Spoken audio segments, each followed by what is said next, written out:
Ginkondenahan ni Defense Secretary Gilberto Teodoro Jr. ang ginhimo sa Beijing batog sa masobra isa ka gatos ka Pilipino nga ginapahayag nga ginaresto sa China. Ining kasunod sa statement ni Ministry of Foreign Affairs of China spokesperson Guo Jiakun nga may ginahimo na nga tikang ang Beijing sunod sa layi batok sa masobra 100 Philippine nationals nga illegal nga nagapuyo kag nagatrabaho sa ilang pungsod. Sunod kay Teodoro ang among nga tikang sa China isa ka sahi isang extortion kag blackmail batok sa mga Pilipino. Ginpagkamalaot man sang tiglikom ang ginapatihan nga pagpanghilabot sa China sa mga proseso sang law enforcement sa Pilipinas, pati na ginatawag niya nga pagpang-blackmail batok sa mga Pilipino. Una na nga nagsiling ang Chinese Foreign Ministry nga nagpatigay ng ilang immigration authorities ang mga hugot nga operasyon batok sa mga foreigner nga illegal nga nagasulod, nagapuyo o kung nagatrabaho sa China. Sunod sa China, ginpatigay ng operasyon sunod sa ilang kasuguan. Kaginsiguro sa ilang immigration personnel ang mga kinamatarong kagayuhan sa mga foreign nationals nga nadapan.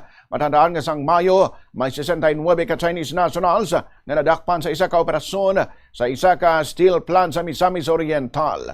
Pahayag ni Teodoro, wala sang intensyon kag kapasidad ng mga Pilipino sa China nga paglapas sa Chinese law, ilabi na sa amo kadako nga paglapas nga ginahimo sang pila ka Chinese nationals nga diri sa Pilipinas. Suno pa kay Teodoro, paraglitan mapamatudan nga wala sang kangtanan sa pagpangdaya sa mga Pilipino ang mga Chinese nationals.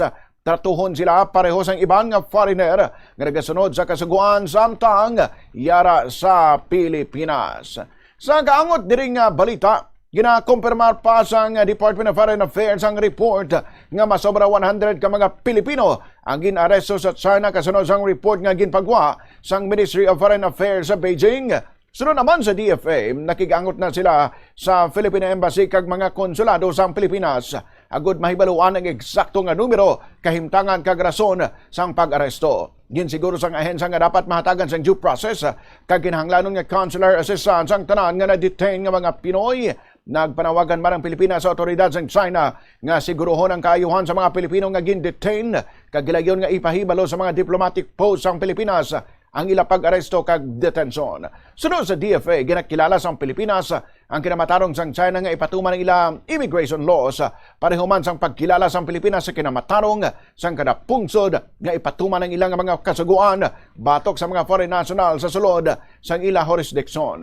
Sa subong, wala pa naghatag sang detalye ang DFA parte sa identity sa mga Pilipino kung sa diin sila gin-detain kag kung ano mga alegasyon batok sa ila.